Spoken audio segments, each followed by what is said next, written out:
ஸ்ரீ இராமாயணம் பாகம் 25. உலகில் உயிர் என்றால் வெள்ளம் போல் இனிக்கும் தானே.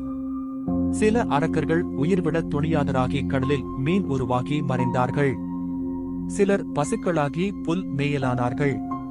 சிலர் பறவைகள் ஆனார்கள். சிலர் அந்தணர் வடிவம் கொண்டவர்கள்.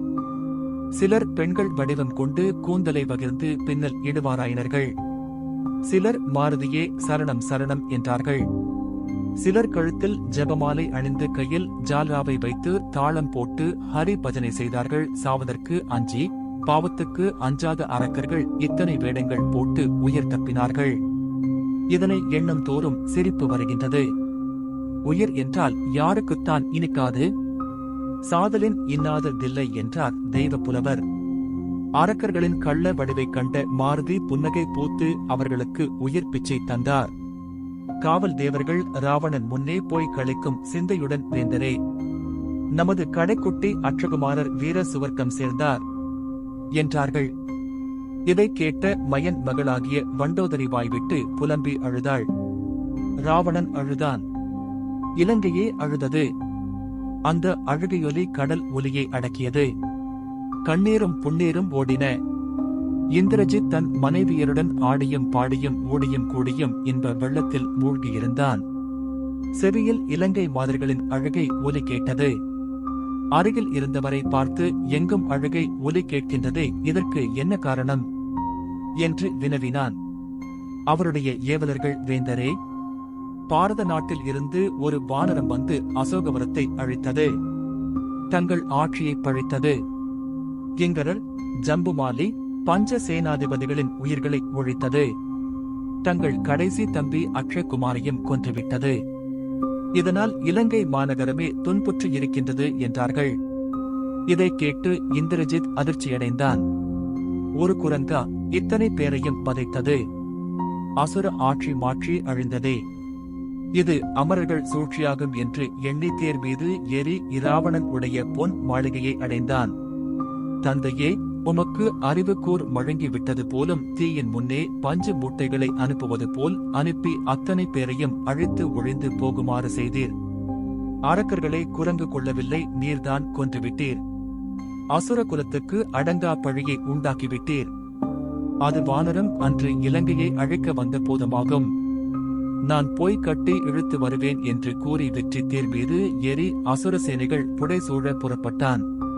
போர்க்களத்தில் சென்று மாண்ட சேனைகளின் உடம்புகள் மலை போலவும் உதர ஆறுகளையும் கண்டான். இத்தனை வீரர்களையும் ஒருவனாக நின்று போர் செய்து அழித்த அந்த வானரத்தின் வீரம் மிகவும் பாராட்டுதற்குரியது. உகாந்த காலத்து ருத்ரமூர்த்திக்கு நிகராக அவ்வானரத்தின் ஆற்றல் அளவிட முடியாது.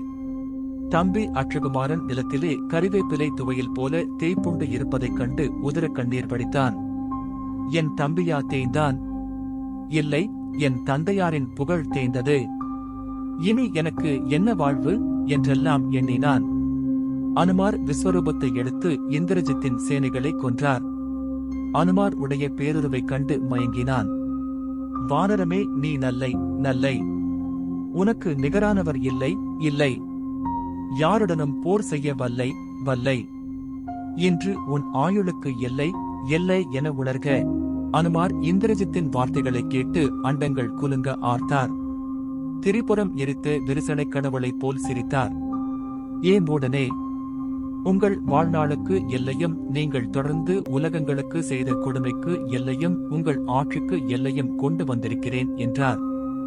சிறியதாய் சொன்ன திருமொழியைச் சென்னியில் சூடி நெற்றியில் நின்ற ராமபரமுடைய புகழ் போல் விண்ணளவும் வளர்ந்து தன் யோக சக்தியால் பேரறு கொண்டு நின்ற அனுமாரை இந்திரஜித்து தலை நிமிர்ந்து எட்டி எட்டி பார்த்தான். பாதைக்கு மேல் திருமேனியை காணவில்லை. அனுமார் இந்திரஜித்தின் தேர்பாகனை கொன்று அவனுடைய வில்லை முறித்து எறிந்தார். ஒரு மரத்தை வேருடன் பிடுங்கி அவன் தலையில் அடித்தார். அவனுடைய தேர்களை எல்லாம் அழித்தார். இந்திரஜித்து பிரம்மாஸ்திரத்தை எடுத்து வில்லில் தொடுத்து மானசீகமாக அப்படைக்கலத்துக்கு தூப தீப நிவேதங்கள் செய்து அனுமார் மீது ஏவினான். அப்படைக்கலம் பெரிய பாம்பு வடிவாகி அனுமாரை பிடித்து ஆஞ்சநேயர் மேருமலையைப் போல் சாய்ந்தார். அவர் முயன்றால் அந்த அஸ்திரத்தை அழித்திருப்பார். அயன் படையை அலட்சியப்படுத்தக் கூடாது. கட்டுண்டு அடங்கி போவது நல்லது அன்றி இராவணனைக் கண்டு அவனுக்கு அறநெறிகளை கூறலாம். அதனால் அவன் திரும்பி செய்த பிழைக்கு வருந்தி சீதா தேவிக்காக எம்பெருமானை பெறாது ஓய்வு பெறக்கூடும் என்று கருதி அரக்கர்கள் பாசத்தை பற்றி கொண்டு வரச் சென்றார். அரக்கியர்களின் அனுமானைக் கண்டு இந்த குரங்குதான் என் கணவனை கொன்றது, இந்த குரங்குதான் என் மகன்களை கொன்றது, இந்த குரங்குதான் என் தந்தையை கொன்றது என்று கூறிய இகழ்ந்தார்கள். இந்த குரங்கை அடியுங்கள், கடியுங்கள், குத்துங்கள், உதயுங்கள் என்று சில அரக்கியர்கள் ஆரவாரம் செய்தார்கள். இந்த செய்தியை கேட்டு சீதாதேவி பெரிதும் வருந்தி அழுதும் மூர்ச்சித்தனள். அனுமாருடைய நலத்துக்காக இறைவனை வேண்டிக் கொண்டனள். அனுமாரை கட்டி இழுத்துக்கொண்டு மேகநாதன் வரும் செய்தியை உரைத்தவர்கட்கு ராவணன் பரிசு தந்தான்.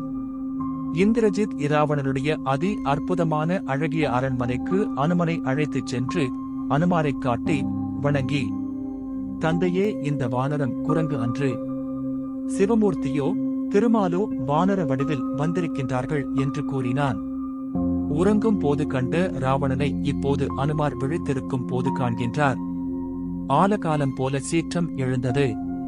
அவருடைய தலைகளை பாதத்தால் பனம்பழம் போல் உருட்டி பதைக்க பதைக்க வதைக்கட்டுமா, இவன் எலும்புகளை ஒடிக்கட்டுமா என்று எண்ணினார். பின்னர் தன் கருத்தை மாற்றிக்கொண்டார். இவன் சிவனிடம் வரம் பல பெற்றவன், இவனை கொல்லுவது அரிது, இவனாலும் என்னை கொல்வது அரிது. போர் புரிந்தால் நாள் வீணே கழியும். சீதாதேவி இன்னும் 1 மாதம்தான் இலங்கையில் இருப்பேன், பின்னர் உயிர் விடுவேன் என்று கூறியுள்ளார். ஆதலால் நாம் காலத்தை வீணாக கழிக்கக்கூடாது என்று எண்ணெய் கரை கடவாத திரைக்கடல் போல் நின்றார். ராவணன் மாருதியை நோக்கி வினவுகின்றார். வானரமே, நீ சக்கராயுதமா, வஜ்ராயுதமா, சூலாயுதமா, பிரம்மதேவனா, பூமியை தாங்குகின்ற 1000 தலைகளை உடைய ஆதிசேஷனா, இந்த இலங்கையை போர் புரிந்து அளிக்கும் பொருட்டு பேரையும் வடிவத்தையும் மறைந்து வந்திருக்கின்றாய். உயிர்களைக் கவர்கின்ற நீல நிறம் உடைய காலனா, சிரவஞ்ச மலையை பிளந்து வேலேந்திய முருகக் கடவுளா, தென் திசையில் வாழ்கின்ற அகத்திய முனிவரா, என் திசை காவலரில் நீ யாவன்? அந்தணர்கள் அபிசார வேள்வி செய்து இலங்கையை அழைக்க அனுப்பிய அஞ்சாமை உடைய போதுமா? பிரம்மதேவன் அனுப்பிய வலிமை மிகுந்த தெய்வமா? நீ யார்? உன்னை யார் இங்கே அனுப்பியவர்? உண்மையை உரைப்பாயாக என்று வினவினான். அனுமார், இரக்கமில்லாத அரக்கனே, நீ கூறிய அனைவரும் அல்லன். அந்த அற்பமான வலிமை உடையவர்களுக்கு ஏவல் புரிகிறவன் நான் அல்லன். தாமரை கண்ணாகிய ஒரு சமானம் இல்லாத வில்லாளியின் தூதன் யான். இலங்கை எய்தினேன். அந்த வில்லாளி யார் என்று அறிய விரும்புகின்றாயா?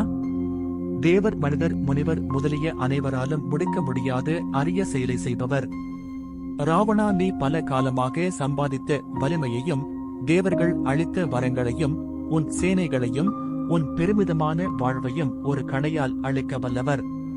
அறிவில்லாதவனே, ஆதியும் அந்தமும் இல்லாத பரம்பொருள், எக்காலமும் கடந்த மும்மூர்த்திகளும் ஒரு மூர்த்தியாக சூலத்தையும் கமண்டலத்தையும் சக்கரத்தையும் துறந்து ஆலம் இலையும் மலரையும் கைலையையும் விடுத்து வந்துள்ளனர்.